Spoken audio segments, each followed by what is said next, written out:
ওরা যখনই দেখবে সীমান্তের অপর প্রান্ত থেকে কোন বিজেপি এমপি আমার মাতৃভূমির স্বাধীনতাকে নিয়ে চক্রান্ত করতে চায়, যখনই দেখবে ভিনদেশি কোন এমপি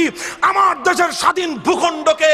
খুবলে খুবলে খেতে চায়, এই সন্তানরা যখনই দেখবে সীমান্তের অপর প্রান্ত থেকে বেশ্যা নারী তসলিমা নাসরিন আমার দেশের ব্যাপারে নাক গলাতে চায়, এরা যখনই দেখবে মুসলমানদের কোরআনের বিরুদ্ধে কোন আইন তৈরি করবার পায়ে তারা চলে,